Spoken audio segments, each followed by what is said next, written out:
안녕하세요. 생활에 꼭 필요한 법률 정보를 알기 쉽게 설명해드리는 로원TV의 이상혁 변호사입니다. 우리가 항소를 하게 되면 항소를 하는 이유가 있어야 하는데 형사재판의 항소 이유는 형사소송법 제361조의 5회에 규정이 되어 있습니다.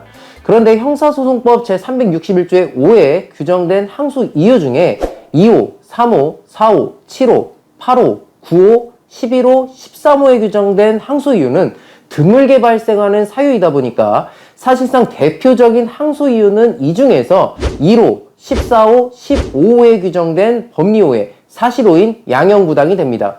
그런데 항소 이유에 대한 용어가 좀 어렵다 보니까 변호인이 있는 경우에는 크게 문제가 없지만 변호인이 없이 혼자서 형사재판을 하게 되는 일반 사람들의 경우에는 그것이 어떠한 의미를 가지는지를 잘 알지 못하고 항소 이유로 이 용어들을 사용하게 되면서 방향을 잃은 항소심 재판을 진행하게 되는 경우를 종종 목격하게 되는데, 그렇게 되면 항소심 재판부에서도 피고인의 진정한 항소의 취지를 제대로 이해하지 못하고 재판을 진행하게 되면서 종국에는 피고인의 의사와는 다른 판결로 이어지게 될 수 있습니다.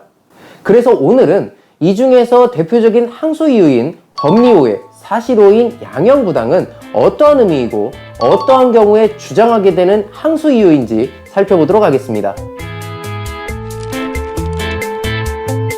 먼저 법리호에는 형사소송법 제361조의 5, 제1호에 규정된 이유인데, 우리가 항소 이유로 법리오해라고 항소 이유를 기재하기는 하지만 정확하게는 법령 위반이라고 볼 수 있습니다.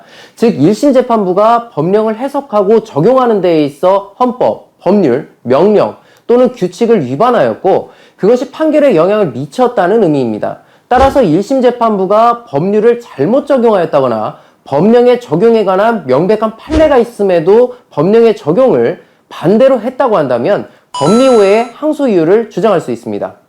다음으로 사실호인입니다. 사실호인은 형사소송법 제361조의 5, 제14호에 규정된 이유인데, 즉 재판의 기초가 된 사실과 관련하여 1심 재판부가 인정한 사실과 객관적 사실 사이에 차이가 있는 것을 말하는 것으로 1심 재판부가 인정한 사실과 반대되는 객관적 사실이 증거를 통하여 확인됨에도 불구하고 1심 재판부가 사실관계를 제대로 판단하지 못한 경우에 주장할 수 있는 항소 이유가 됩니다.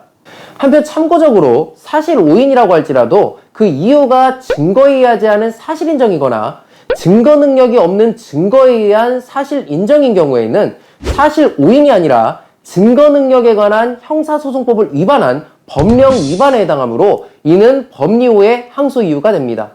마지막으로 우리가 가장 많이 들어본 듯한 용어인 양형부당 항소 이유입니다. 쉽게 표현해서 피고인이 저지른 행위에 비추어 1심 선고형이 너무 높다는 것으로 양형부당의 항소 이유에는 전과관계, 피해 회복 내용, 가정 형편, 피고인의 진지한 반성 등을 비롯한 피고인과 관련한 여러 개인적인 사정들이 고려됩니다.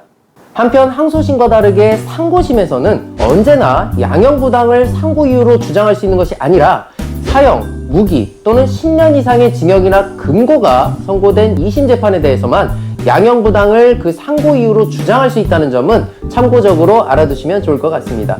지금까지 로원TV의 이상혁 변호사였습니다.